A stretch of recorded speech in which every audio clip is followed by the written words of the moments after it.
Next, let's take a look at Zambia. The southern African country is mourning, but it is also embroiled in a political row at a time of immense grief. And at the center of this drama is a former head of state who is no more alive. I'm talking about the late Edgar Lungu. Now, the former president of Zambia passed last Thursday.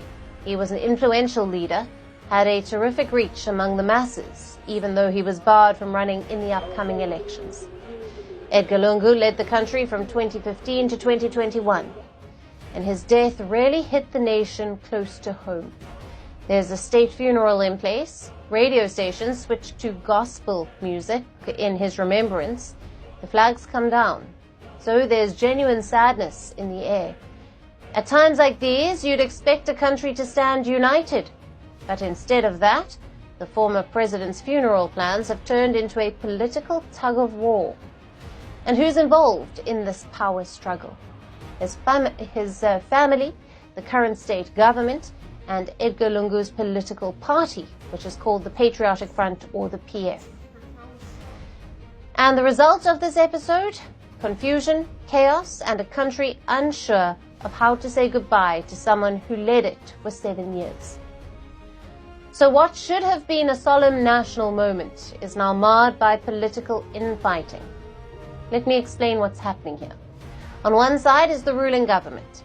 On the other side, Lungu's family and his party, the PF.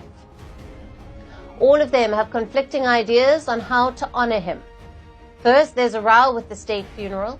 The current administration says that the venue will be a government-owned lodge in Lusaka. That's the capital of Zambia. But Lungu's party immediately pushed back. They have told mourners to gather at the party headquarters. So Zambians had to choose between two venues. Then came the body. Now, the government wanted to bring it back from South Africa last week. That's where Lungu had passed. It's believed he died of some undisclosed illness. But the family and the PF wanted to do that themselves. So the state wanted to give military honors. The family said not without them. They wanted to handle and organize the return. And then came the condolence book. Now, this is basically a place where people write honorary messages to the dead, a way for citizens to pay respect.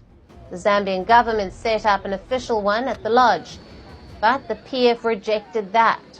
Lungu's party created one of their own and said that mourners should sign their book instead. That was made at the party headquarters. So now there are two books at two different locations. It didn't just stop at that.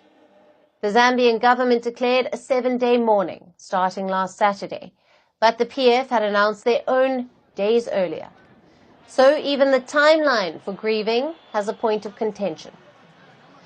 In the backdrop of all of this, there runs a deep political as well as a personal rivalry. There is a long, bitter history between Edgar Lungu and his successor, who happens to be the current president, Hakainde Hichilema. Now, when Lungu was president, he jailed Hichilema for 100 days on treason charges.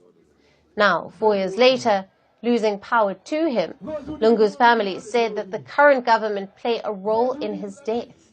They claim that he was blocked from leaving Zambia for medical treatment, and if he'd been allowed earlier, he might have survived. The government denies that flatly. They say that he was never stopped from going abroad. Instead, they accused Lungu's party, the PF, of using his death for political gain. That was all about Zambia's current scenario. A private memorial was held in South Africa on Tuesday. The former First Lady and Lungu's daughter attended, but the body wasn't flown home, and negotiations are still ongoing.